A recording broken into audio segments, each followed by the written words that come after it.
What's up, everybody? Welcome back to the Martian MMA podcast. I am your host.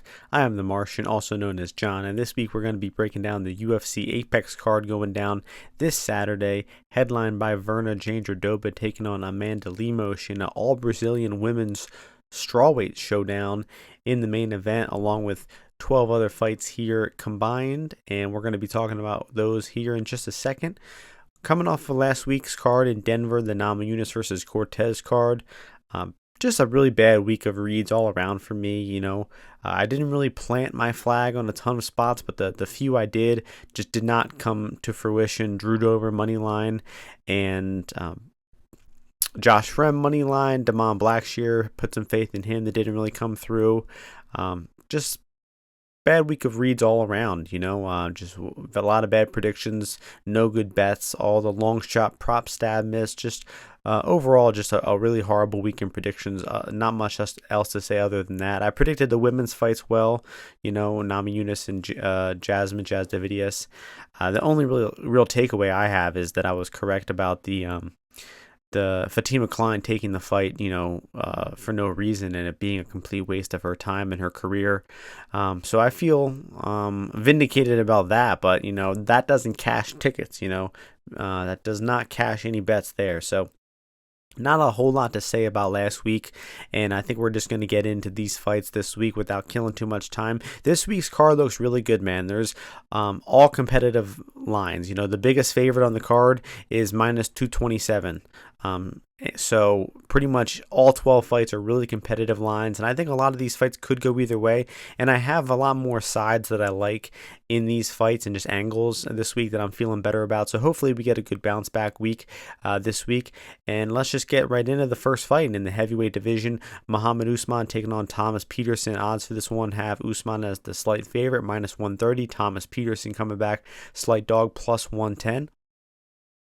I watched a lot of footage on all these fights this week, but this one I might have looked into the most, just refreshing my mind on Peterson. And when this fight is on the feet, I think it will be competitive, but you got to give the edge to Muhammad Usman. He's the more comfortable striker of the two, seems to have more power, and Peterson just doesn't really defend shots really well. We saw that in the Pogues fight. The Pogues was able to light him up with strikes at range for the most part. So when it's on the feet, it should favor Muhammad Usman, even though he doesn't have the highest output of strikes.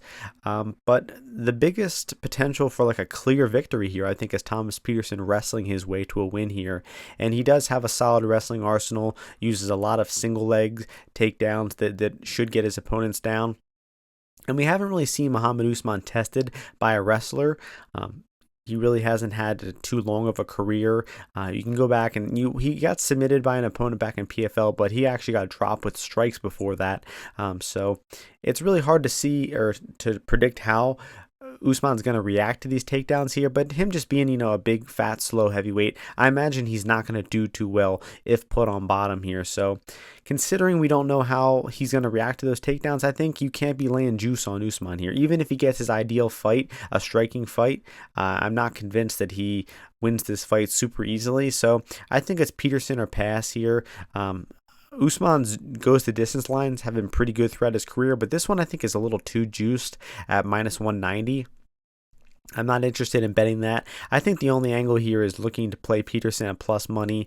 And then Peterson's ITD line is almost 4-1 as well. If he gets those takedowns and Usman's trapped on bottom, Peterson could definitely translate that to a finish. So I'm leaning Peterson. Haven't made a bet so far, but I might end up on him to be determined. Next fight, we're moving on to the women's flyweight division. Luana Carolina, Garcia-Pudilova. Odds for this one have a near pick'em with Carolina minus 114. And coming back, Pudilova minus 106. I do think Pudilova is the side to be bet here. I, again, just think she has the clear upside with her grappling. If Carolina gets an ideal fight, which is a striking fight for her, I'm still not convinced that she soundly outstrikes Pudilova. And Carolina's fights are always just sloppy. They always have grappling in them.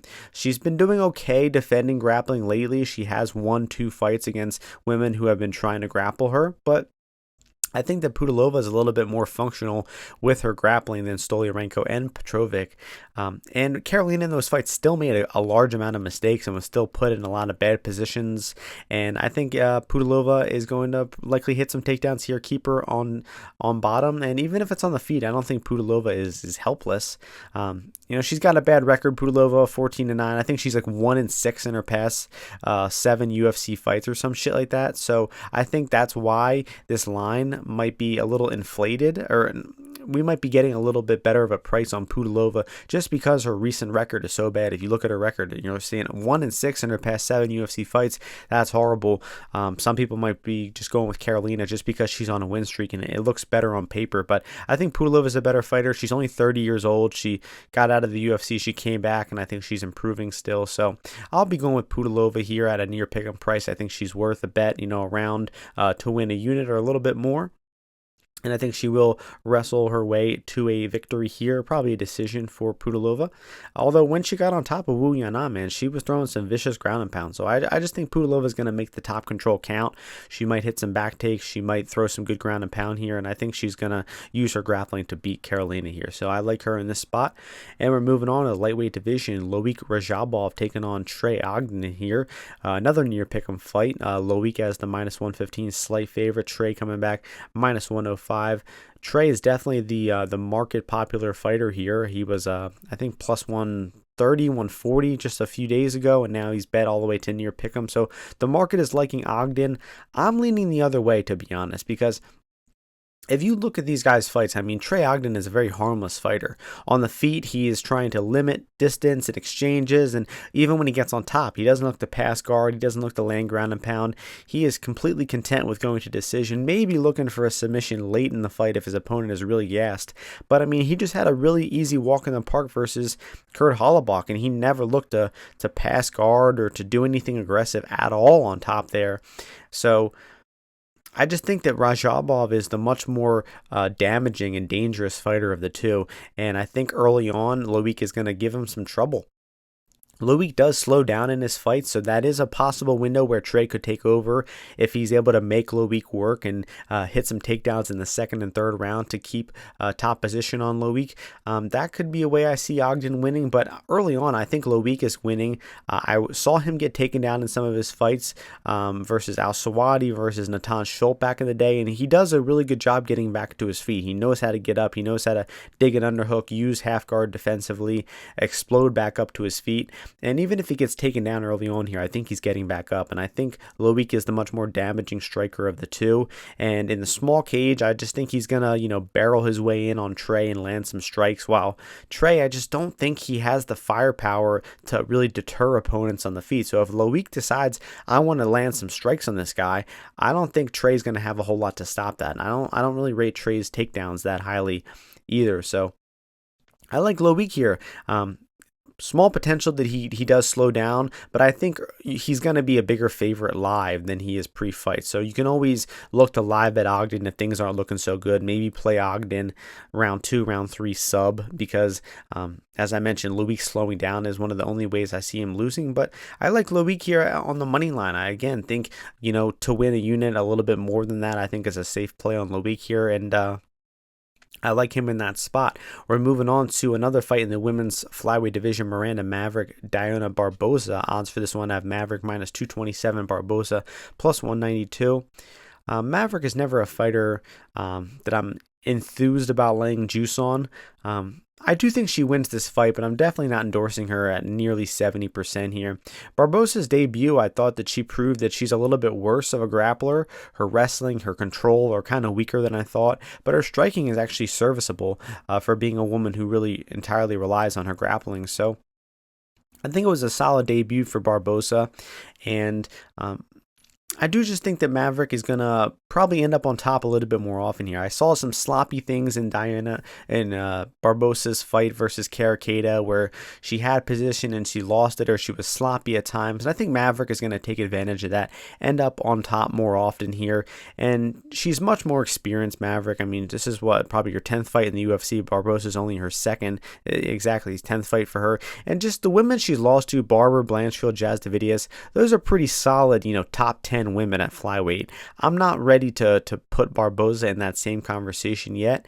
And, I think it's kind of a layman's way of looking at the fight, but I just don't see Barbosa being proven enough to pick her here. But I can't really disagree with the bet, man, on her. I will not be betting her, but if someone were to take the near plus 200 to fade Maverick, I wouldn't disagree with them. So not a really good fight to bet there. Even the props, I imagine, are unbettable. Minus 300 goes the distance, and I'm sure they have Maverick sub at a pretty shitty line. That's 650, but I don't think she's getting it. Maybe Maverick sub at 650 would be a decent prop stab, but I won't be betting that fight at all. Good fight to not bet. Prelim or. I'm reading this wrong. Bantamweight next. Brian Kelleher, Cody Gibson. Odds for this one. Cody Gibson favored minus 190. Brian Boom Kelleher plus 165. One stat to really think about here is that Brian Kelleher has never won a fight against a guy named Cody. He's had 2 opportunities before. He lost both of them. Will he lose the third? Tune in this Saturday to find out. And I'll probably be going with yes, he will lose that fight. Brian Kelleher just looks kind of checked out of fighting, man. I mean, he's gotten finished 3 fights in a row in the first round. Just easily submitted by Umar and Mario. Just didn't really put up any resistance there. He tried a little bit versus Cody, but, it just he just can't really sustain much damage anymore. I don't think he can keep a high pace. I don't think he can take many shots. And the guys that Brian Kelleher has beaten in the past few years are absolute bums. Ray Rodriguez, Domingo Pilarte, Kevin Kroom. I know Cody Gibson hasn't won a UFC fight in, 10 years. He's been in and out of the UFC. But I think he's a better fighter than Brian in his current state. I mean, our man beat John Dodson just a few years ago, which is always an impressive accomplishment. And I just think that Cody's going to outwork him here, man. I think if it stays standing, I trust Cody to throw a little bit more strikes. I trust Cody's durability. I don't think he's going to quit like Brian Kelleher has been doing lately. And cardio-wise, I've kind of been relying on Cody's cardio this past few fights, and it's let me down a little bit. But those are good opponents, man. Miles Johns and even though, what's that bitch's name who's the most boring fighter ever? Brad Katona, even though he fights like a pussy, that was actually a good fight between these guys. Brad and Cody had a really good fight. That was actually probably Brad's best performance ever, honestly. But Cody's cardio fell off a little bit there. But those are much trickier opponents to deal with, and I think Cody will win the fight. Minus 190, I think is... I don't know. It's probably value, man. Early on in the week, I was thinking that Boom was going to be the side, but after rewatching some of his fights and just how checked out he looks in there, man, fuck that. No interest in betting him, and I think it's probably Cody or pass. And the over is set at 1.5 rounds here, which makes no sense. I think that probably will hit. And even the goes the distance at slight plus money, I think is interesting because I don't think Cody is finished, or I don't think Brian is finishing Cody, and but the one concern is that if Brian is looking to quit, you don't want to lose a bet on Brian's bitch ass quitting for the 4th time in a row. So no bets I really love there, but I'm starting to think the Cody Gibson money line is value, and we're gonna move on to the featherweight division here where we have Hyder Amil taking on Ji-Young Lee. Odds for this one have Lee is the favorite, minus 188. Hyder Amil coming back plus 163. Some action coming in on Amil the past few days. He was near 200. He opened near 300 and now has been bet down. And I think it's rightfully so.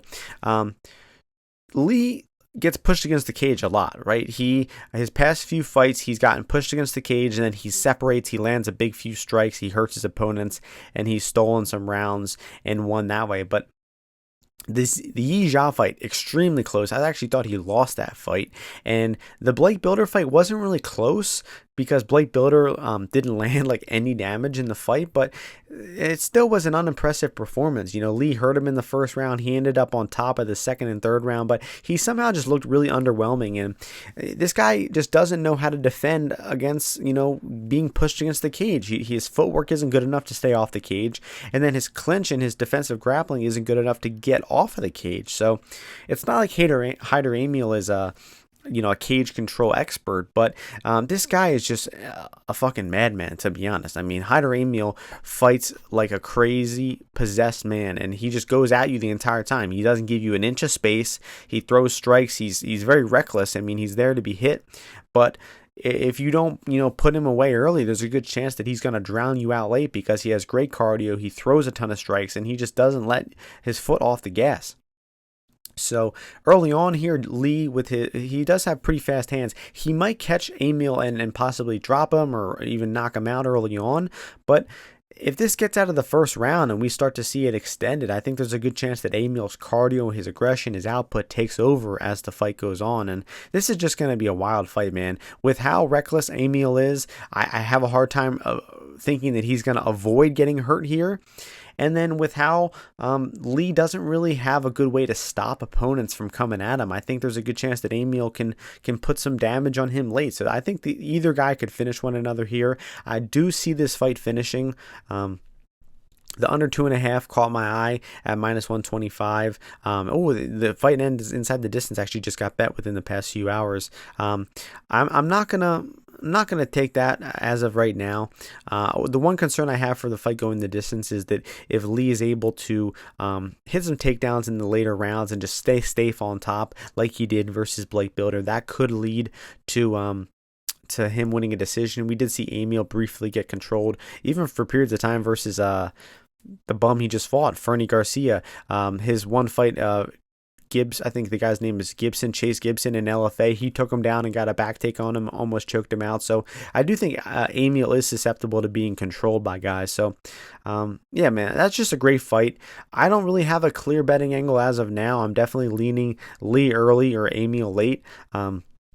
Going to look at the odds for Lee KO 1 or maybe Amil round 2, round 3. Those odds aren't great right now. I see it on one book. FanDuel, Amil round 2, 1,200, round 3, 1,600. Those are great. Those are great lines. I'll be on both of those. Amil round 2, Amil round 3. And yeah, that's it for that one. Definitely a fight that will be an interesting live betting spot. And that's just an amazing fight. I have a hard time seeing that one being boring. Same goes for the next one, the first fight on the main card. We have in the featherweight division Doo-Ho Choi taking on Choi-Algeo. Odds for this one have Bill -162, Doo-Ho Choi +142. A little bit of Kyle Nelson's sons going on here. Kyle Nelson was able to fight both these guys and leave without a loss to either of them. Doo-Ho Choi was a draw, and he handed Choi-Algeo his first knockout loss of his career, despite it being a very early stoppage. I remember thinking it was an early stoppage at the time, and then rewatching it today, I confirmed that it was a ridiculously early stoppage. I don't know, man. I mean, Bill was hurt, no doubt, but we see guys take an absolute thrashing all the time, and they don't get stopped. And Bill never even got knocked down, never was dropped, and they still stopped that fight. Doo-Ho Choi came back off of his military service long layoff and had an okay performance versus Kyle Nelson. I don't think he looked good in any realm there, but he didn't look atrocious either, which is, I guess, okay for a guy coming off of 3 losses and a 3-year layoff. So Choi overcome a decent amount there. He didn't lose the fight. He probably deserved to win it. He lost the early portions of every round, but then he came back to win the later portions of every round. So I see why the rounds were close and it was a draw, but I think Choi did probably deserve to win that fight. And seeing this matchup, so Bill has never been a defensive guy, right? He always has had very reckless defense and has kind of not really shied away from getting hit. And considering he is now 35, he is, been pro for over 10 years, and he's now starting to show a little bit of signs of being older, I think. Obviously, he got rocked by that shot versus Nelson, and Nelson is not really a power puncher. And, with just Bill's style, that hands-down style where he kind of, embraces getting hit at times, this late into his career, getting older a little bit, it's a reckless style to have, and it could age pretty poorly. So I'm concerned here. I hope Bill can bounce back with a victory here, but I do have a little bit of caution. But I just don't think Choi is a really dangerous opponent, man. This guy, I think, has been so overrated throughout his career. First of all, the Cub Swanson fight, I think, alone is overrated. That fight was really one-sided, and Choi had like a few tiny moments that made that fight fun. It was kind of like Gilbert Melendez versus Diego Sanchez way back in the day, if you guys remember that. I mean, Melendez won 90% of that fight, but the fact that it was crazy, it was wild, and then Sanchez had a few moments in that fight. They kind of claim it was an all-time great fight, but I think that fight is overrated. I think Choi is overrated in general, and I think Bill could honestly just take him down. I mean, Nelson took Choi down a few times, had trouble controlling him for long periods, but still did keep him down for a minute or two in each round. And I think Bill could potentially do that, even though he's not known for wrestling as a game plan. I think he could just pull that, takedown out of the bag. I think Bill's jiu-jitsu and his control is better than Kyle Nelson's, and we've seen Bill utilize that a little bit. The Joe Anderson-Brito fight is a good example where he was able to control him. Last guy to beat Brito, he's been on an absolute roll since then, and Bill beat him pretty soundly. And on the feet, Choi does do some things that could give Bill trouble. He does kick the legs, which Bill tends to give up free leg kicks, but he does wing a lot of big looping overhands as well. And historically, Bill's been able to avoid that because he fights with his hands down. He's very elusive. He can dip shots by leaning back and using his longer frame. But that's kind of where I'm concerned, is because that's the part of his game I think could start to age poorly now that he's getting a little bit more miles on him. But Bill's been wrestling a lot more, man. He's training a lot of pro fighters at his gym, guys that are, back in the day, I feel like a few years ago, it seemed like Bill's gym really revolved mostly around him, and now he's really bringing up a stable of fighters that are fighting regionally, and he's getting good training partners and sparring partners coming through the gym very often. And I think we might even see him look to utilize that wrestling here that he's been constantly training the past few years. So I do see Bill Algeo winning the fight. I do think it will be by decision or possibly even submission. I haven't looked at the prop odds for this one, but I imagine the odds aren't going to be good by Bill's sub. It's going to be like 350 or something. Let's see, 500 across the board. Not a great number, but I do think I wouldn't knock a stab on that because, like I said, I do think Bill has the much better jiu-jitsu than Choi. And if he saw that fight from Kyle Nelson, he's like, man, Kyle Nelson was taking Choi down very easily. I might look to do the same, and I think he could have success doing so. So I think it'll be sub or decision here. I wonder what that line is on FanDuel for Bill. Let me pull that up real quickly before I move on from this fight. Just give me a brief second to pull this up. I imagine it'll be, minus 110 or something like that. Let's see. Bill by sub or points, minus 120. Yeah, just stick with the money line at that point, man. Minus 160. I think that's fine. I think Bill's going to win the fight. We'll be watching a little nervously, but I think Bill will get it done. I just obviously after Bill lost his first fight by knockout, I would be very cautious. But then just rewatching Choi's fights recently, I'm not threatened by this matchup for Bill. So we're moving on. Flyweight division: Cody Durden, Bruno Silva. Odds for this one near pick'em, minus 119, slight favorite for Durden, minus 101 for Bruno the Bulldog Silva, coming off a pretty long layoff here.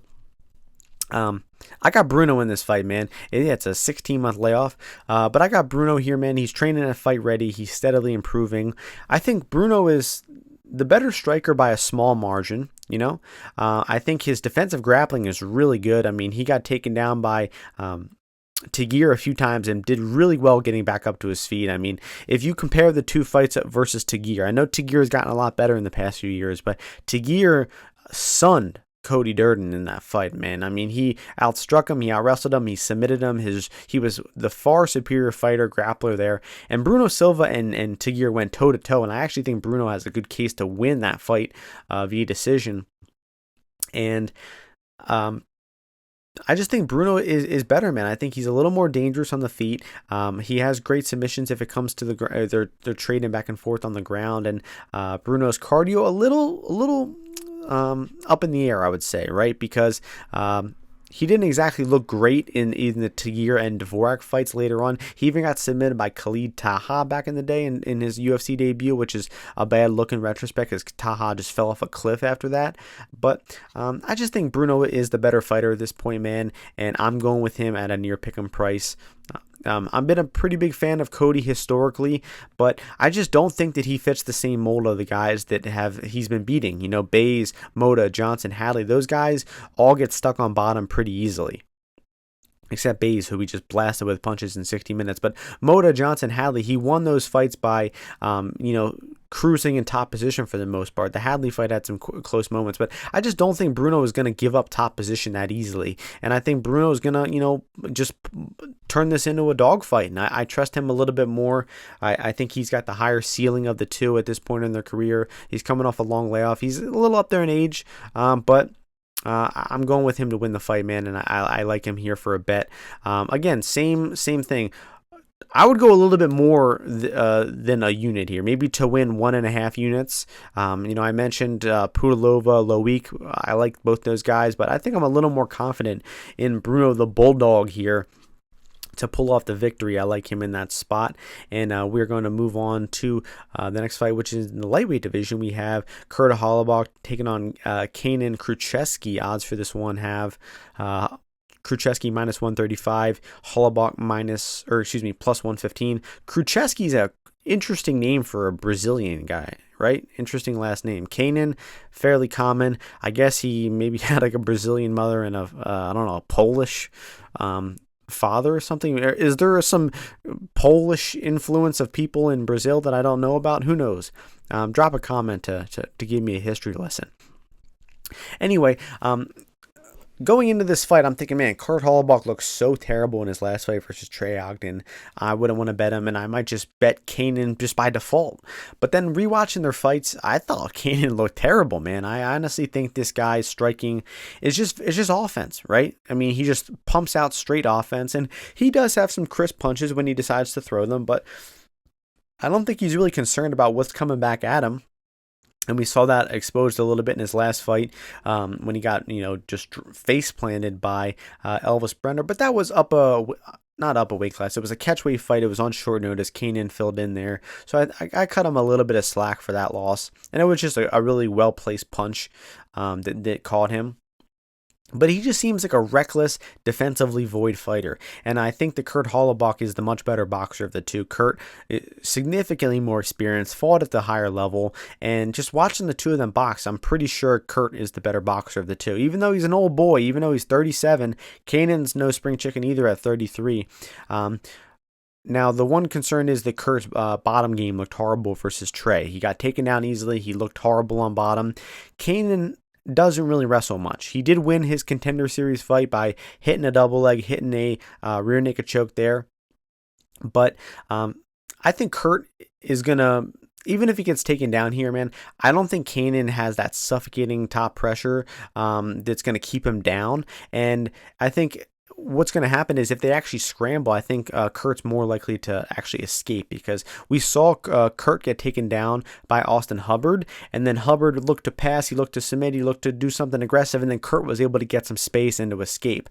It was only versus Ogden, who was content to do nothing on top, is when Kurt really got stuck on bottom. So if Kanan happens to end up on top, I think he's going to get reckless and overzealous, and he's actually going to give Kurt a path to escape. And I think there's a good chance Kurt just blasts him with a punch and knocks him out early on here, because I just think there's a big difference in the skill depth between their boxing and their eye for exchanges. And with how aggressive Kanan is, I can see him just pumping out some shots, Kurt countering and putting him out. So Kurt Holobaugh at plus money, I think is the side. Haven't locked in a bet on him as well. I'm kind of in the same boat as Thomas Peterson earlier in the card, where I do think he's the side, but I haven't quite locked in a wager, and I'm waiting to see what the line does. So I like Kurt to win that one. Moving on to the featherweight division, an absolute banger here. Steve Garcia, Seung-Woo Choi. Odds for this one have minus 145 for Steve Garcia. Seung-Woo Choi plus 125.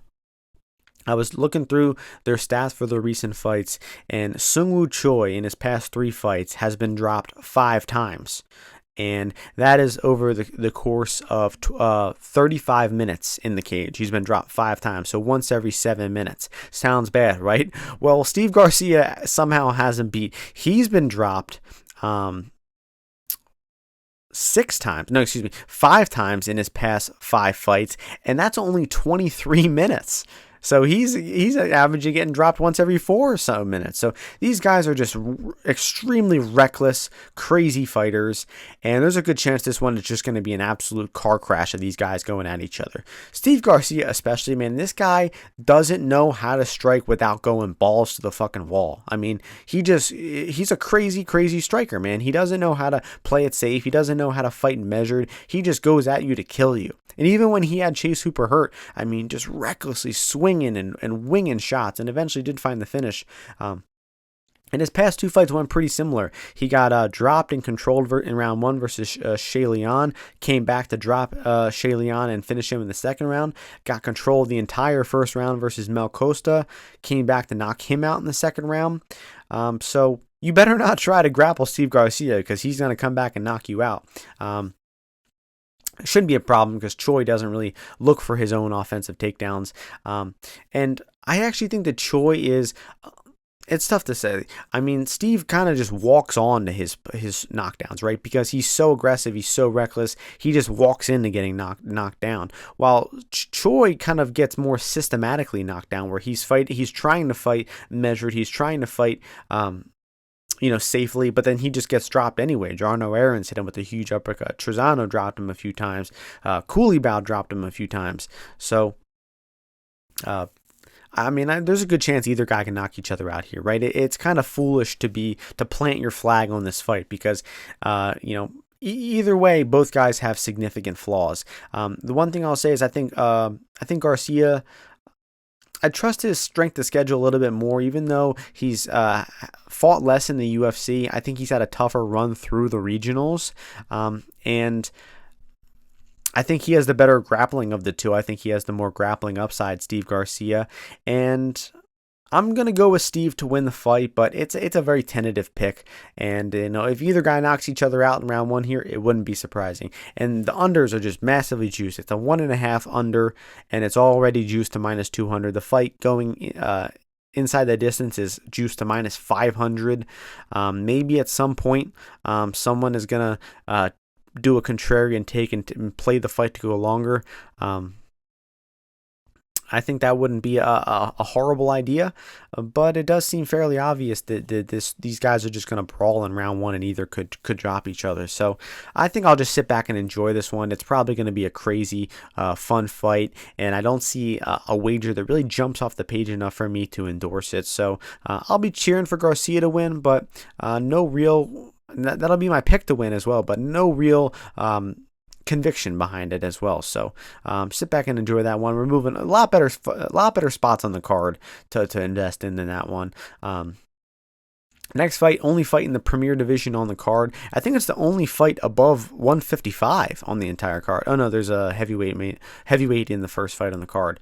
But no welterweight, no light heavyweight on the card, only 185.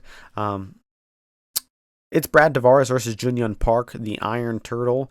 Odds for this one have Park -160, Tavares coming back +140. Great fight here. I like both these guys historically.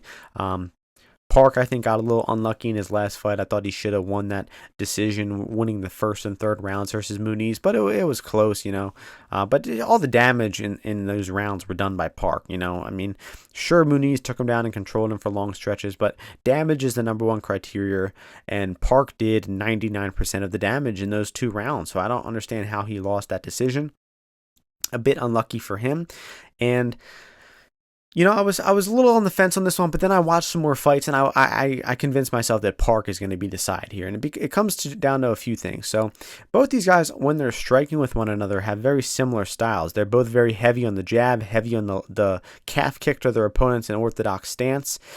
And it's going to be interesting to see who wins those 2 battles. But at the end of the day, I think Park knows how to kick it into second gear and really turn up the pressure on his opponents more so than Brad Tavares. Brad Tavares likes a nice clean fight. He likes a decision. He has 13 wins by decision in his career. His last finish was back in 2018 over Jotko.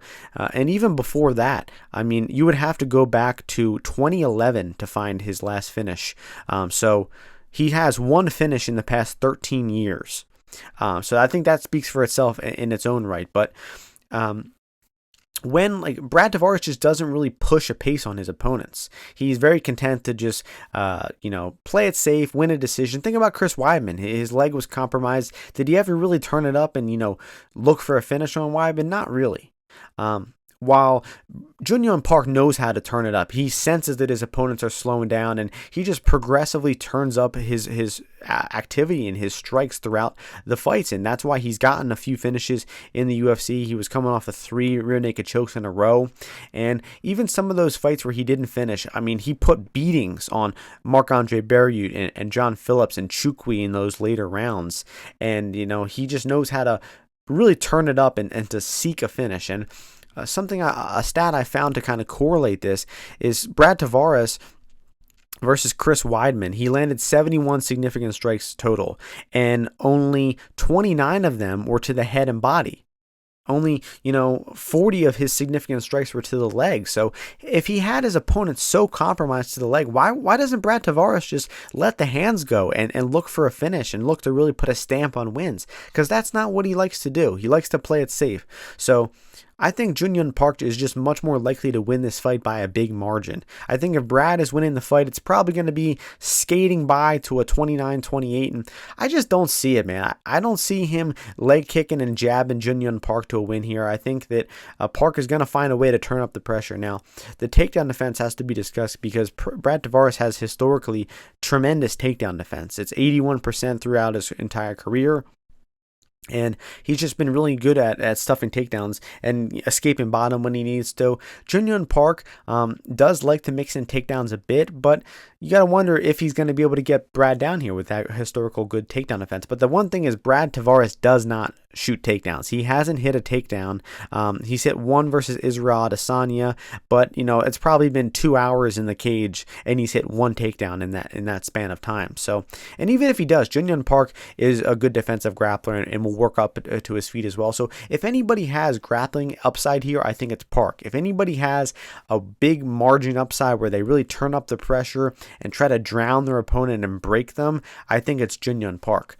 And he's also much earlier in his career, right? I mean, he's only 33 years old. He's coming off of that bad decision over Muniz where, Jun-Yong Park could have been 8-1 in his past 9 UFC fights if it weren't for that.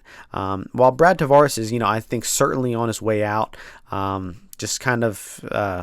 just fighting. I wouldn't say fighting for a paycheck. He doesn't look like a bum in there. He's not like quitting. He doesn't look like a shell of himself, but I don't think he really has, a ton of desire to keep on fighting. So I'm going with the Iron Turtle here. Electric main event. They call it the Premier Division for a reason, and I think Jun-Yong Park is going to hustle his way to either a lopsided decision or maybe even a late finish over Brad. I'll go with a 29-27 decision for Jun-Yong Park here, and I like him on the money line. -160 is good. I'm waiting to play him. I think some action might continue to come in on Brad, so wait and see where that one goes. But electric fight, man. And then the main event is a decent one. It's a women's main event. You can't be too happy about that. But I think the way these two match up, an all Brazilian showdown, I think this one is interesting. Virna-Jandiroba, Amanda Lemos. Odds for this one, Virna -133, Lemos +113. Historically been a fan of Virna, a hater of Lemos. And I think I let that affect my initial thinking on this one. I'm thinking, hey, Lemos is a bad grappler. She got submitted by that pathetic arm triangle versus Andrade. She got taken down and absolutely wiped out on the mat versus Weili Zhang for 5 rounds. And I was thinking Virna's going to get her. But, Amanda got taken down and spent, maybe 5-6 minutes on bottom versus Mackenzie Dern. So I was thinking, oh, it should be Virna, but going back and rewatching some fights, man, I think that, for one, Virna's takedowns suck. She is so slow, and she's so wooden and stiff on the feet. I was picking against her in her last fight, even though the price was great on her. She was coming off of, I think, a double knee surgery, right? And a 36-year-old coming off a double knee surgery. She's been doing jiu-jitsu for probably 20 plus years. She's been pro. She's had 23 MMA fights. She's been pro for a decade there. I was hesitant on her. She gritted her way to a win. She grinded it out. She got to some opportunistic grappling positions at key times in the fight and was able to beat Godinez, but still a pretty spotty performance there. I definitely I wasn't impressed. I was slightly impressed with just her grittiness and the fact that she was opportunistic, but her striking didn't look good. Her wrestling didn't look good. Her mid-fight decisions didn't look good. She just won that one by really experience and some fortunate timing there versus Lupita.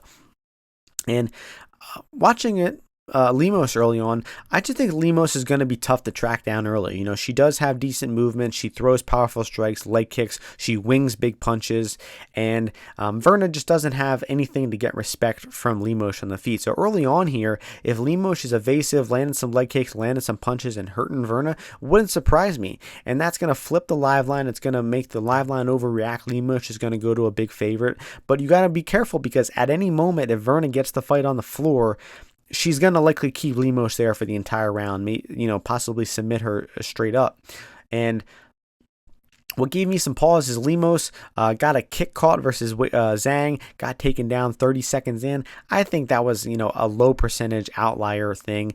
And I just think that Virna's probably going to have to go through some fire here before she gets the fight to the floor. Virna's takedowns and her striking, her footwork, none of it is good enough to just come out and cleanly take Lemos down. I think Lemos is going to present some problems with her footwork, her athleticism, and her strikes.